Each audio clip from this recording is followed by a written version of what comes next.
have today Chaitanya Dangerous Gavli, and he's been my friend, my mentor, coach, and a good friend. So this is my first podcast. So इनसे अच्छा कोई नहीं हो सकता था जिनके साथ मैं ये पॉडकास्ट स्टार्ट करूँ. Thank you Kartikeya for having me. मुझे ये अच्छा लग रहा है कि ये first episode first podcast episode का है तो and मैं गेस्ट हूँ। I am really happy. I am looking forward कि ये जर्नी कैसा जाएगा पॉडकास्ट का। Obviously I am fighting I am with you, so I will be watching 100%। तो ये एक अच्छा हॉबी हो गया अपने पास कि सैटरडेज को अपन मंडे से to Saturday full time training करते हैं. वी डोंट गो इधर उधर डिस्ट्रैक्शन है कुछ भी. So this is a good hobby कि अपन बैठ के चीज़ों पे डिस्कस कर सकें. इनसे नॉलेज अपना ही बढ़ने वाला है. और हम लोग रेगुलर बेसिस पे करते ही रहते हैं डिस्कशन एंड डीप कन्वर्सेशन में भी जाते हैं, तो आई थिंक ये बेस्ट वे है ना हाँ. कैप्चर करने का सारा। सो लेट्स स्टार्ट सर आपकी जर्नी से. ऑब्वियसली आपने काफ़ी सारे इंटरव्यूज दिए, काफ़ी सारे पॉडकास्ट दिए थे. सबको मालूम हर है. जगह पे। बट ठीक है, हमारे पॉडकास्ट के विल स्टार्ट विद आप एमएमए आपने कैसे ज्वाइन किया और स्पोर्ट के कांटेक्ट में आप कैसे आए? अगर से पर्टिकुलर स्पोर्ट्स में कैसे आया, तो आई थिंक स्कूल में कुछ नहीं खेलता था मैं, बट मुझे सर ने बोला कि शॉर्ट पुट के पार्टिसिपेट करो, और मैंने किया और मैं फर्स्ट आ गया स्कूल में। तो तभी मुझे ऐसा लगा कि मेरे में कुछ कैपेबिलिटी है। और कॉलेज में कबड्डी ट्रेनिंग के टाइम पे वो कॉलेज के प्रोफेसर ने बुला लिया, स्पोर्ट्स डायरेक्टर ने, और बोला कि जूडो का चल रहा है उधर जाके देखो। और वहाँ पे जूडो अच्छा लगा और फिर मैं मार्शल आर्ट्स में आ गया। एंड देन तो जर्नी अभी कहाँ पहुँच गया मैं, यू नो। तो जब भी आपने स्टार्ट किया था तो ऑब्वियसली आपने तो एज अ जूडो एक स्पेसिफिक मार्शल आर्ट हाँ। स्टार्ट किया था, मिक्स मार्शल आर्ट स्टार्ट नहीं किया. तभी जब आपने मिक्स मार्शल आर्ट के बारे में आपको पता चला तब इंडिया में क्या सीन था एमएमए का? मुझे मैंने जब ज्वाइन किया ना, उसके पहले ही मैंने एलिस्टर ओवरिन और व्हाट्स हिज नेम, एकदम ब्लैक गाय ना, ह्यूज, एसएफएल में फाइट किया था। No no no no no, उससे भी बड़ा। अरे गूगल जेम्स थॉमसन के साथ फाइट किया था उसने। Bob SAP Bob SAP Bob SAP का फाइट देखा था मैंने, और मैंने बोला ये कुछ अलग स्पोर्ट लग रहा है। एलिस्टर ओवरिन ने गिलोटिन से मारा था। एंड देन फिर जूडो करने के बाद मैं जब डेमो देखने गया एमएमए का, और मैंने बोला अरे तो ट्रायंगल है, फ्रंट रोल है, तो मैं भी कर सकता हूँ। तो मैंने पंच विंच किया तो अच्छा लगा मुझे, फिर मैं आ गया। तो उन्होंने जब दिखाया फोटोज तो आई रियलाइज कि यही है MMA। नहीं, मैं सर जब स्टार्ट किया था ना तो मैंने कॉनर मैग्रेगर का फर्स्ट फाइट देखा था. आई डोंट नो कभी 2017 में था, 15 या 16 में था. तभी से मैं फुटबॉल खेलता था, एमएमए कुछ था नहीं. बट मैग्रेगर का देखा पहली बार फाइट, तभी लगा कि अरे यार एमएमए तो कुछ तो है. मैग्रेगर ने बहुत ज़्यादा फैंस पुल कर लिए MMA के लिए। ग्लोबली इसने सर बढ़ा दिया बहुत मैग्रेगर. Huge huge. अभी तो ऐसा है कि MMA फैंस है और कॉनर मैग्रेगर फैंस कॉनर है। मैग्रेगर फैन है. आई थिंक कभी वाली कंट्रोवर्सी जो हुई उससे ज़्यादा उसका बूस्ट हुआ. हाँ, आई थिंक उसका वो नेचर से ही फेमस हो, नोटोरियस जो बोलते हैं उसका फाइट नहीं, उसने प्रेस कॉन्फ्रेंस सब कुछ, और फिर इवेंचुअली तो वो जो भी करता है वो न्यूज़ ही बन जाता है। बट सर उसका फेस देखो कि आप पहले का कॉनर मैग्रेगर माइंडसेट और अभी का कितना वास्ट डिफरेंस है अपन को देखने मिलता है. बट दोनों ही सक्सेसफुल हैं, दोनों माइंडसेट सक्सेसफुल हैं. तो हाँ। कौन सा आपके हिसाब से बेटर होना चाहिए, फर्स्ट वाला या सेकंड वाला? अगर स्पोर्ट्स जब वो he was trying to achieve, तो आई थिंक उसका प्रायोरिटी MMA ही था, बिकॉज उसको लाइफ बिल्ड करना था। लेकिन अभी उसने लाइफ बिल्ड कर लिया। फ्लॉइड के फाइट में कितना मिला, 100 मिलियन। वो that. तो अगर इतना पैसा मिलने के बाद वो उसका प्रायोरिटी भी चेंज हो जाएगा ना, ही डबल इट। 100 का 200 करना होगा तो बिजनेसमैन तो बनना ही पड़ेगा। तो फाइटिंग को भी सेकेंडरी कर दिया उसने। अंडरस्टैंडेबल, इतना अच्छा करियर हुआ है, पर अभी वो आने वाला है, बोलता है आई don't no, these guys are on a different level, they think on a different level। क्योंकि सर उसके पास ऑलरेडी इतना पैसा है कि उसको आने की जरूरत है. जरूरत ही नहीं है, और अगर कर रहा है तो कुछ तो रीजन होगा ही। इज अ बिजनेसमैन नाउ, देखते हैं। तो वो एथलीट का जो हंगर जो पुराने कॉर्नर में था वो हमेशा रहता है इंसान में. जो एक हंगर जो हाँ। स्टार्टिंग में बनता है वो हमेशा रहता है इंसान के अंदर. हाँ, बट हंगर अलग है, और वो फाइटर का जो माइंडसेट रहता है ब्रूटल और थोड़ा वायलेंस, वो कहीं कहीं ना कहीं मिस जाता है। तो रीजन ही बच गया अभी। वो हंग्री भी था और फियर्स भी था ना। This McGregor is hungry but is not fierce, right. Business minded. So जब भी सर आप जब भी आपने स्टार्ट किया था वो ओवरिम और बॉब सैप का फाइट देखा, फिर जब भी आपने प्रॉपर एमएमए गए अमेचर्स किया आपने थ्रो किया, तभी आपका ऐसा फेवरेट फाइटर कौन था और वो एरा में टॉप में कौन था? Frankie Edgar, like no doubt Frankie Edgar. और उसी टाइम पे फ्रैंकी एडगर हारा भी था। किससे हारा था I am not too sure, किससे हारा था बट मैं गूगल करना अपना सस्ता जी। हाँ फ्रैंकी एडगर वो फाइट हारा और रिमैच भी हारा था उस टाइम पे, लेकिन he was like good. Frankie Edgar जैसा कोई नहीं फाइट करता था उस टाइम पे। और मैं भी, मुझे ऐसा लगता था, मुझे एक ने बोला था, एक huge I don't no Indian NRI था, एंड ही सेड कि ये 70 तक ही जा सकता है, इसके नीचे नहीं आ सकता।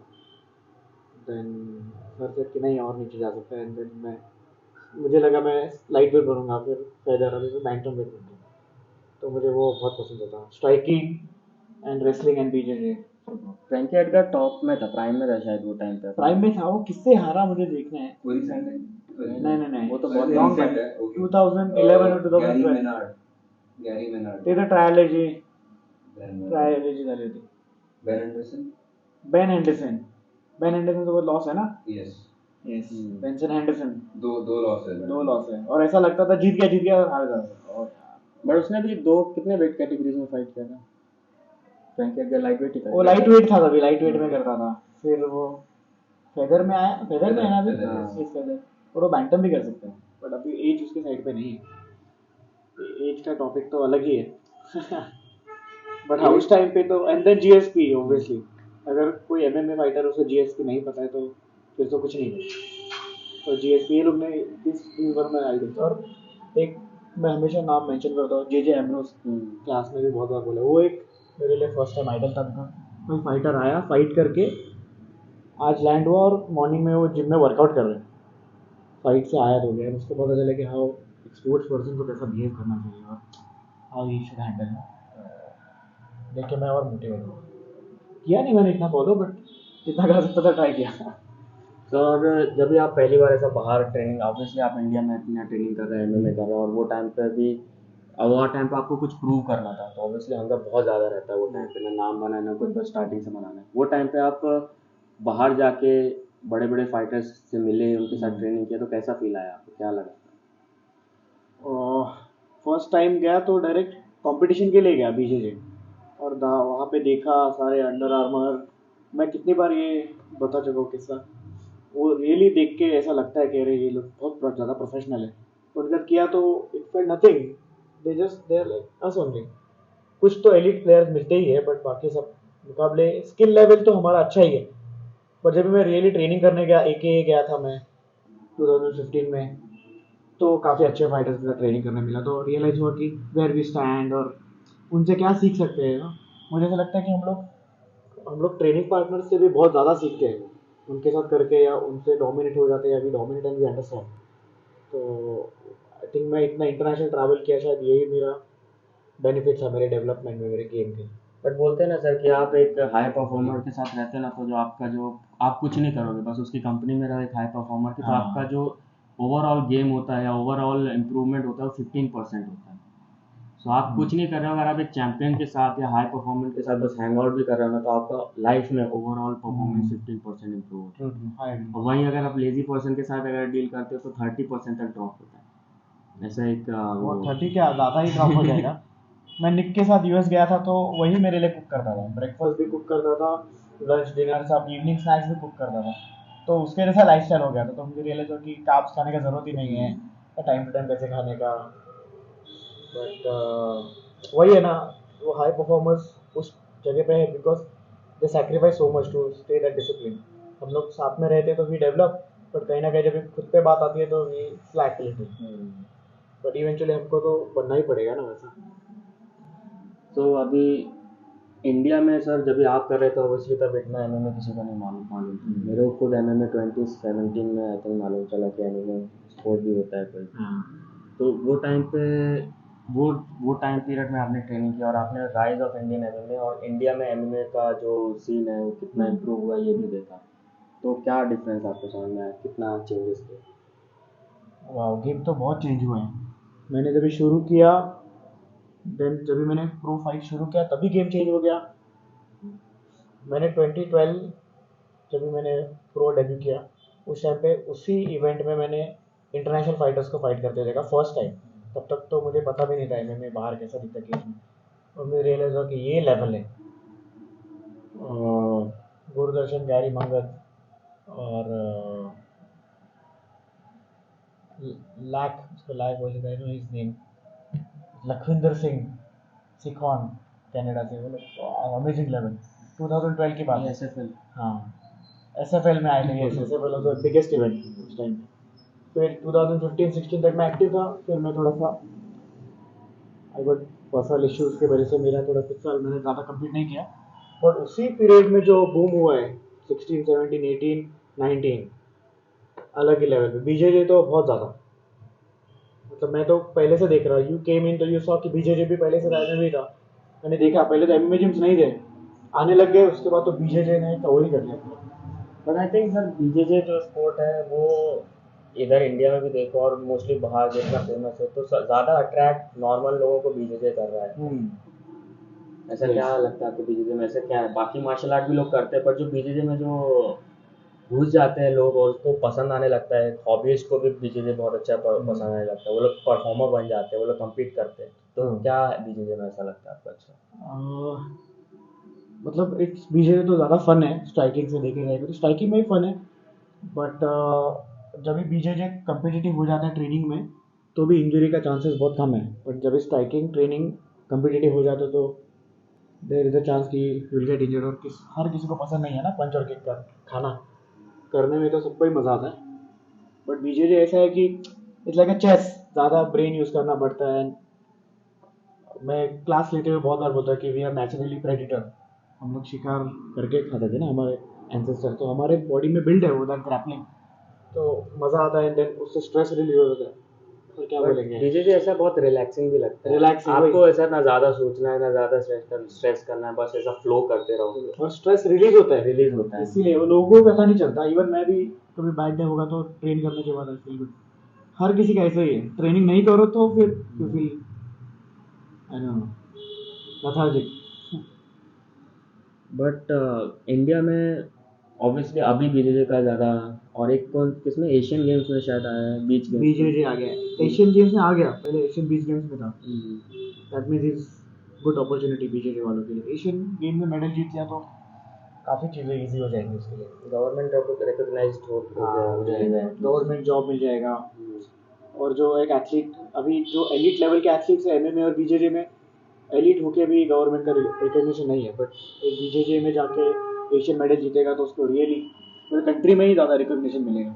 बट अपना ऐसा मेंटालिटी क्यों है मोस्टली इंडियंस का कि गवर्नमेंट जॉब या गवर्नमेंट से रिलेटेड ही सबसे बेस्ट है, अगर गेम भी आए तो गवर्नमेंट रिकॉग्नाइज होना चाहिए ताकि हम खा तो सके करते रहे, ऐसा क्यों लगता है आपको? मुझे भी पता नहीं, बिकॉज मेरे पहले से जो लोग स्पोर्ट्स कर रहे हैं वो लोग भी गवर्नमेंट जॉब ही करते थे। और मे बी सिक्योरिटी थोड़ा लाइफ सेफ रहता है, बिकॉज गवर्नमेंट जॉब तो कभी जाने नहीं वाली मोस्टली। तो मेंटालिटी कहीं ना कहीं बैक ऑफ द माइंड सबके ही है। सबके रहते हैं। वही, हर किसका गोल कहाँ तक है।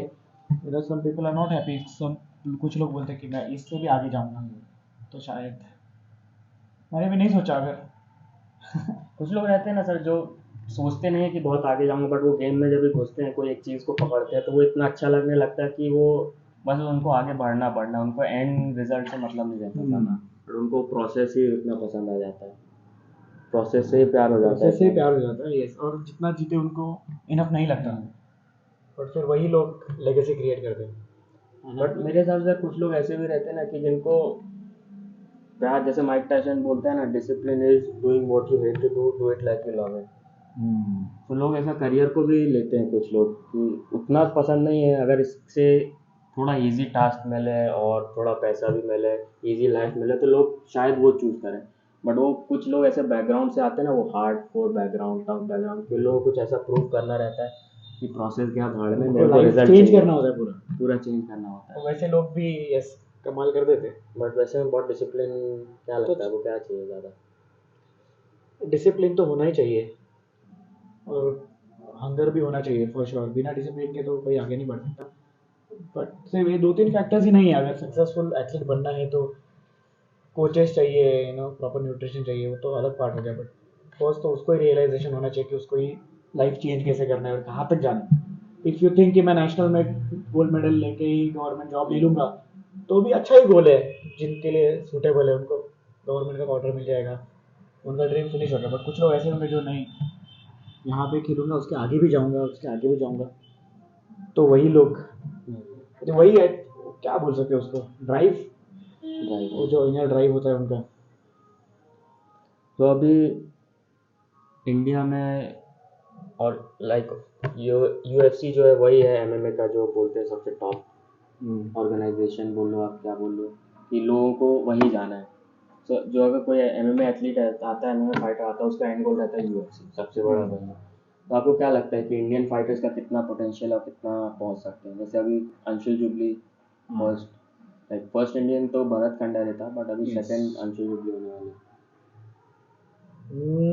पोटेंशियल बोलेंगे तो इंडियन फाइटर्स को भी फेयर चांस है जीतने का, if they get enough training and enough guidance, और मिल भी रहा है। जिसकी उनमें उतना कैपेसिटी होना चाहिए उतना लेने का। UFC फाइटर्स UFC में not just because they are skilled, उसके पीछे जो चीज़ें हैं वो भी मैटर करते हैं, कितने सेक्रीफाइस करते हैं या कितना हार्डवर्क करते हैं। अभी तो अंशुल चला गया ना, 100% श्योर कि वो जीत जाएगा। ये फाइट इज विनेबल फाइट। हम लोग डिस्कस कर रहे थे कि उसका अपोनेंट 2-3 फाइट लूजिंग स्ट्रीक से आ रहा है। वो उसका ओपोनेंट UFC में पहले से शायद फाइट पहले से है, हाँ। बट अभी उसका ये कॉन्ट्रैक्ट का लास्ट फाइट है, तो वो भी ऑब्वियसली 100% ही लेके आएगा, और ये भी तो। But I feel skill level में अंशुल जीत जाएगा, और जीतेगा तो अच्छा ही है, बिकॉज जैसे ही वो जीतेगा सारा डोर्स ओपन हो जाएगा सारे एथलीट्स के लिए। एंड पहले से ही बोल रहा हूँ कि goal is not to be the first, goal is to be the first UFC champion. तो जर्नी अभी शुरू हुआ है, और आई एम श्योर उसके पीछे पीछे बहुत सारे एथलीट्स। और एक इंडियन कोई एक फाइटर एक बड़ी कंट्री जैसे इंडिया जैसी बड़ी कंट्री जो बाकी सारे सेक्टर्स में बहुत वर्ल्ड में नोन है, इंडिया को सब जानते हैं, खाली MMA में उतना नोन नहीं है, बट एक फाइटर अगर परफॉर्म करता है वो हाईएस्ट लेवल पे, तो बाकी ऑर्गेनाइजेशन भी आ जाती है मार्केट कवर करने के लिए। अरे अभी ये इंडिया का मार्केट अच्छा है, थोड़ा यहाँ फैंस ज़्यादा है, लोग ज़्यादा है, तो फाइटर्स के लिए अच्छा हो जाता है। अगर हाँ, अभी तो डायरेक्टली UFC में तो नहीं जा सकते, तो यहाँ वहाँ फाइट तो करते रहना पड़ेगा। और इसलिए वी नीड कि लोकल प्रमोशंस भी आए, बाहर के कंट्रीज़ के भी आए, जहाँ पे उनको अभी UFC लेवल तक पहुँचना है, तो at least you have to do 5-10 pro fight जहाँ पे डोमिनेंट परफॉर्मेंस हो। बट उसके लिए यू नीड मनी, एंड उसके लिए फेम भी चाहिए, तो UFC आपको चूज़ करे। तो ऐसे इवेंट्स आने चाहिए जहाँ पे दे कैन फाइट, परफॉर्म, थोड़ा लोगों के सामने पता चले कि कितना टैलेंटेड है, और ऑब्वियसली प्राइज मनी। तो मुझे लगता है ये सारे प्रमोशन जो आए हुए दैट विल हेल्प फाइटर्स कि उनका प्रोफाइल बने, है ना। बट ये एक अलग एस्पेक्ट हो जाता है ना, कि पैसा, न्यूट्रिशन और करियर को मैनेज करना बहुत लॉन्ग टर्म ब्लैक टाइम तक, अभी वो तो पूरा अलग ही एक वॉर हो जाता है। फिर भी पेरेंट्स सपोर्ट करते हैं अपने बच्चों को स्पोर्ट्स के लिए, but still it's expensive sports. MMA नहीं, सारे, क्रिकेट भी एक्सपेंसिव है, फुटबॉल, क्या स्केटिंग, जो स्विमिंग भी एक्सपेंसिव स्पोर्ट है। तो वो तो है ही। अभी वो एथलीट के ऊपर है कि हाँ भी ओवरकम दिस हर्डल्स। तुम्हारा एग्जाम्पल ले लो, इतने साल हो गए, 4-5 साल हो गए, अभी मुंबई में अकेले खुद का खाना, खुद ही कमाना है, खुद ही रेंट भरना है, कपड़े भी धो, इंजरी भी संभालो खुद का। तो तुमसे बेटर कौन बता सकता है कि हाउ हार्ड इट इज? तुमसे कौन बेटर बता सकता है यार? एवरीबडी हैज देयर चैलेंजेस, हर किसी के लिए उनका प्रॉब्लम बड़ा ही है। But as far I know कि स्पोर्ट्स में जैसा चलता है, तो मेरा फिर भी लाइफ कंफर्टेबल ही था, बिकॉज मैं घर जाके खाना भी खा सकता बना हुआ।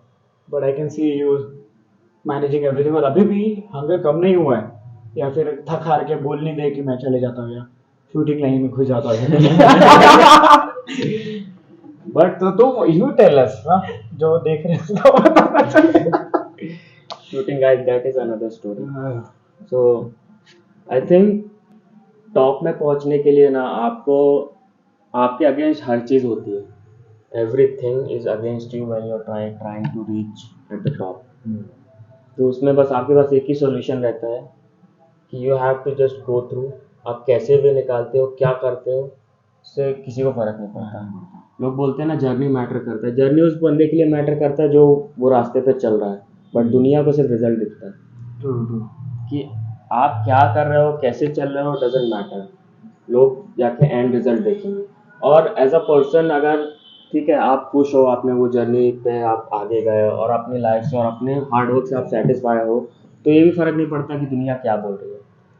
बट अगेन अपने फैमिली और फ्रेंड्स, क्लोज फ्रेंड्स जो अपने साथ लगे हैं, ऑब्वियसली एक बंदा अकेले तो कुछ नहीं कर सकता। नहीं कर सकता। सपोर्ट चाहिए रहता है, किसको कोई कितना भी कुछ बोले, सपोर्ट तो के बिना चाहिए ही कुछ हो नहीं रहा है, जाता yes. आगे। नहीं, अभी सर आप इतना सपोर्ट नहीं करते तो मैं तो 2019 में वापस चला गया होता। But that's what we are team ना, हाँ, टीम है इसीलिए। तो वही है कि क्या बोल रहा था भाई, मैं हाय हो गया। वही सब कितने प्रॉब्लम्स लाइफ में, हाँ, प्रॉब्लम तो है, बट वही है ना सर कि आगे बढ़ते रहना है। बढ़ते रहना है, यस।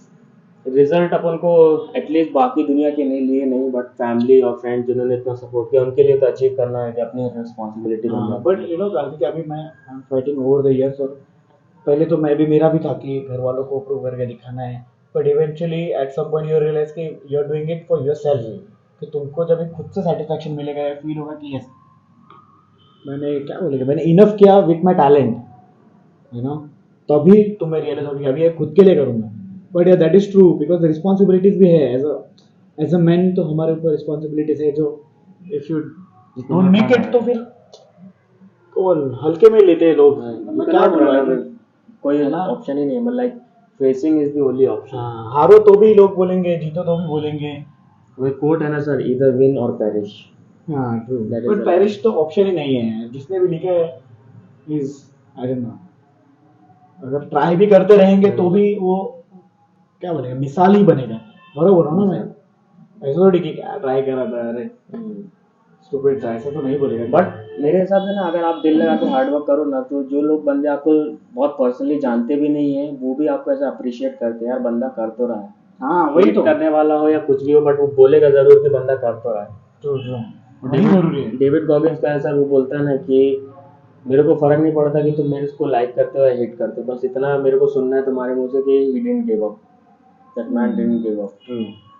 क्या नीज फर्क चले गए पड़ता है? उसके सारा व्हाटएवर ऑर्गन्स, फिर भी गिव अप नहीं कर रहा भी है, नीज चले गए ना उसके तो। डेविड गॉगिंस सर तो नेक्स्ट लेवल है वो। अगर लिमिट्स पुश करेगा तो ओ माय गॉड, है माइंडसेट जो उसने अचीव किया है वो शायद बहुत कम लोग इस लाइफ टाइम में अचीव कर पाएंगे, है ना। बहुत हार्ड। उसकी 2 बुक भी है, कैंट हर्ट मी और एक और कोई बुक है, उसका नाम याद नहीं आ रहा। ब्रो आदि पुल दैट शिट बड़ो जॉन जोन्स ने बोला था इंटरव्यू में, उसने रिलेंटलेस करके बुक पढ़ा था बिफोर हिज लास्ट फाइट, और मैंने ऑडियो बुक सुना थोड़ा यूट्यूब पे, अच्छा है, सारे एथलीट्स के ऊपर है। कांट हर्ट मी एक है और एक और है कोई, कांट हर्ट, नेवर फिनिश्ड। हाँ नेवर फिनिश्ड, वाओ भाई अच्छा नेवर रहा। फिनिश्ड। नेवर फिनिश्ड सर शायद फर्स्ट बुक थी, बट नेवर फिनिश्ड क्या है उसका? पूरा बुक पढ़ा नहीं है सर मैंने, मेरे को पढ़ना है एक्चुअली। मैंने कभी आज तक कोई बुक पढ़ा ही नहीं, मेरे को पूरा एक कंप्लीट एटलीस्ट करना है। सेम सेम, मैंने तो इतने बुक्स लिए ऐसे नए नए ऐसे ही पढ़े हुए, लाइक 10 12 25 पेज तक जाता है बट फिर रुक जाता है। तो सर अभी नॉर्मल लाइफ और मिक्स मार्शल आर्ट लाइफ को आप कैसे ये डिफाइन कर सकते हो कि मैंने जो लाइफ में सीखा वो मैंने एमएमए में अप्लाई किया, जो मैंने एमएमए में सीखा वो मैंने लाइफ में अप्लाई किया, पॉजिटिव और नेगेटिव पॉइंट्स। वाह, अगर क्या क्या बोले, क्या क्या बोले, मतलब सब उसके मार्शल आर्ट्स के वजह से ही है जो मेरा लाइफ है अभी। यू नो, हर एक एक्सपीरियंस मैट पे जो मिलता है उससे से विन लूज, हर एक चीज़ मेरा लाइफ मैट मतलब इम्पैक्ट करती है यार, हर एक चीज़। आई डोंट नो मैं क्या बोलूँ, मैं life is flowing because of martial arts. Like मैं मार्शल आर्ट्स ने मुझे इतना चीज़ें सिखाई कि always respect people and stay humble whatever it is, और यू नो कैसा बिहेव करना है या हर एक चीज़ से way of life. And when I meet people I share that energy with them and they realise कि ये मार्शल आर्ट्स की वजह से ही हुआ है, how he is as a person ना। मैं क्या बोल रहा हूँ I don't know, but sir ये बट आई थिंक समझ आ रहा क्या होता है। आई कैन आई थिंक आप मार्शल आर्ट ज्वाइन करने से पहले एज अ पर्सन जैसे थे, वो जो आपका जो कैरेक्टर डीप इनसाइड सबको मालूम रहता है कैसा, वो आई थिंक हेल्प करता है एमएमए में, क्योंकि सब नहीं कर सकते। नहीं कर सकते। डिफर क्या करता है वो बंदे को जो कर सकता है और नहीं, वो होता है इंटरनल कैरेक्टर। बोलते हैं ना, यू कैन टीच हार्ट। वो पहले से वो जिंदगी सिखाती है जो जिंदगी चीज, सिखाती वो है। आपको एमएमए या आपके कोई भी करियर में आपको आगे लेके जाता है। तो ये एमएमए ने मुझे बहुत टफ बनाया, बहुत ज़्यादा कॉन्फिडेंस कॉन्फिडेंस फील करता हूँ मैं भी। पहले जब भी टाइटल भी जीता था तभी भी रियली ऐसा लगता था कि अरे कैसे कर लिया मैंने, कितना कॉन्फिडेंट, मतलब टेस्ट नहीं होता था। But after wins and losses आगे पीछे होकर रियलाइज हुआ कि कितना खुद पे ट्रस्ट करना चाहिए। मैंने तो स्ट्रीट फाइट भी नहीं किया था कभी, तो मुझे तो पता भी नहीं था मैं फाइट कर सकता हूँ कि नहीं। वो तो थैंक गॉड मेरा दोस्त ने भी एमएमए ज्वाइन किया था, जूडो फ्रेंड था मेरा, नदीम नाम दोस्त था। तो मुझे गुस्सा भी बहुत था, तो मैं बहुत मारा उसको साइड में, तो मुझे रियलाइज है कि मैं भी मार सकता हूँ, एंड देन फाइट भी किया। अभी रियलाइज होता है कि कितना अब जैसे कोई सिचुएशन टेंस हो जाती है या स्ट्रेस हो जाता है लाइफ में या प्रॉब्लम आ रही थी, वी डोंट शेक, हम कामली हैंडल करते हैं। बिकॉज ट्रेनिंग में भी वही चीज़ होती है हमारे साथ ना, बीजेजे में किसी ने पकड़ लिया या चोक सिंकिंग कर लिया and we are getting choke, but we eventually survive and then fight back. वही फिर लाइफ में इम्पैक्ट हुआ है मेरे। तो मैं अगर कोई भी चीज़ मुझे इतना डराती नहीं, I know I can fight. Inter related, आप जिंदगी से एमएमए के लिए सीखते हो, एमएमए से जिंदगी के लिए सीखते हो। ट्रू। बट एक चीज सर अच्छा बोला आपने, कॉन्फिडेंस, ये स्पोर्ट में कॉन्फिडेंस लेवल जो भी इसमें आता है ना, वो सबका बंदे का बढ़ जाता है। आप किसी भी फील्ड में एज अ हॉबिस्ट आ रहे हो, एज एन एथलीट आ रहे हो। मैं अपना एग्जांपल बताता हूँ, मैं पहले बहुत डरता था फाइट। अगर दो लोग खड़े होकर अगर जोर से बात भी कर दे तो एक अंदर होता है ना, दिल में ऐसा लगता है, हो जाता है यार। चेहरे पे नहीं आता, लेकिन लगता है कि अरे यार थोड़ा सा हार्ट बीट फास्ट हो गई। क्यों? क्योंकि कॉन्फिडेंस नहीं है अगर कुछ हुआ तो। बट अभी 10 लोग चिल्लाते हुए तो फर्क नहीं पड़ता हाँ। अभी, क्योंकि मालूम है कुछ भी सिचुएशन आए तो अपन हैंडल कर सकते हैं। बट कॉन्फिडेंस का मतलब ये नहीं है, ऐसा लोगों को लगेगा कि कॉन्फिडेंस मतलब लोगों के सामने जाके ऐसा खड़ा हो जाएगा। We even try to avoid the fights, कुछ होगा तो हम लोग साइड हो जाते, बिकॉज कुछ मीनिंग ही नहीं है। वो एक कोट है ना, it's better to be warrior in the garden than gardener in a war. Yes true true. Jordan Peterson बोलता है ना, you should be a dangerous man. But लोगों को लगता होगा मार्शल आर्टिस्ट लोग बुली भी करते होंगे, but they don't know, one till you don't try martial art you won't realise कि क्या इम्पैक्ट होता है इसके ऊपर। और यार ये कोट अच्छा था यार, don't be a warrior in the garden. क्या करेगा उधर के? नहीं तो फूल कट करेगा? नहीं, एक्चुअली आप एक वॉरियर हो, आपके अंदर वो वॉरियर स्पिरिट है, तो आप वो किधर भी रहो, आप चाहे गार्डन में काम करो, कुछ भी कर रहे हो, आप पीसफुल ही रहोगे, पीसफुल रहोगे और आप कॉन्फिडेंट रहोगे, अपने काम में ध्यान लगा सकोगे। बट वही है कि आपको कुछ नहीं आता और आपको वॉर पे भेज दिया, अंदर मेंटल, अंदर आपका हार्ट गार्डनर का है। अच्छा जब भी वॉर होगा तभी भेजने का, तब तक यू जस्ट हाँ, like we feel in the gym, वो गार्डन में फील करता है ऐसा। तो अपन एज अ वॉरियर है कि अपन किधर भी जाए, अपन को आप गार्डन में रख दो, किधर भी रख दो, अपन विल फील कॉन्फिडेंट, ठीक है, will be like, will not shake, ठीक है, एनवायरनमेंट हमको उतना अफेक्ट नहीं करेगा। बट वही एक नॉर्मल बंदे को जिसने कभी लाइफ में कुछ नहीं किया, उसको आप ऐसी सिचुएशन में रख दो जहाँ सब टेंशन हो रहा है, तो वो ब्रेक हो जाएगा। अच्छे लोग ब्रेक हो जाते हैं। आज ही न्यूज आया था कि मतलब एक आदमी था 40 इयर्स का, उसको दिल्ली में लाइक 2-3 लोग बाइक पे, उसको they stabbed him for 15 times and but he was not able to like defend himself. उसकी वाइफ भी उधर थी, वो भी बचाने ट्राई किया बट उसको रॉड से हिट किया, वो इंजर्ड है बट इसकी डेथ हो गई। तो मतलब यही कि मार्शल आर्टिस्ट होता तो एटलीस्ट वो फाइट बैक करता है ना, एंड इट्स नॉट नेसेसरी कि मैं 10 लोगों को मारूं, एक को ही मारूं तो मेरे अप्रोच और मेरे बॉडी लैंग्वेज से ही बाकी लोग हट जाते हैं। कुछ नहीं करने से तो अच्छा ही है ना। Once you start fighting back, fight automatically कम होने लगता है। बट आज का सर ये टाइम पीरियड बहुत खराब है सबके लिए, किसी भी एस्पेक्ट से देख लो। ट्रू, मार्शल आर्ट सीखना भी डजंट गारंटी दैट सबको ही सेफ रख पाएंगे, है ना। बट एक वो जो जिंदगी का डर रहता है ना, हर आप नॉर्मल बंदे देखोगे ना सर, वो कहीं भी जाता है बताता नहीं, बट अंदर एक डर हर सबको रहता है कि अरे ये हो गया तो क्या करूँगा मैं, ये हो गया तो मैं क्या करूँगा। हर चीज़ का एक डर नॉर्मल पर्सन को रहता ही। आप किसी से भी बात करो ना, अगर वो दिल से सच्चे मन से बोलेगा, तो हर एक बंदा जो काम कर रहा है 9 to 5 कर रहा है, कुछ भी कर रहा है, हर एक डर बना रहता है उसको। बराबर, ये बीजेजे करने से वो प्रेजेंस ऑफ माइंड बढ़ जाता है। रितेश को ही देख लो ना सर अपने। रितेश आएगा, वो अभी कितना चेंज हुआ उसमें यार, पर्सनालिटी पहले कैसा था, now he just feels like he is the बुली। इतना कॉन्फिडेंट है उसमें।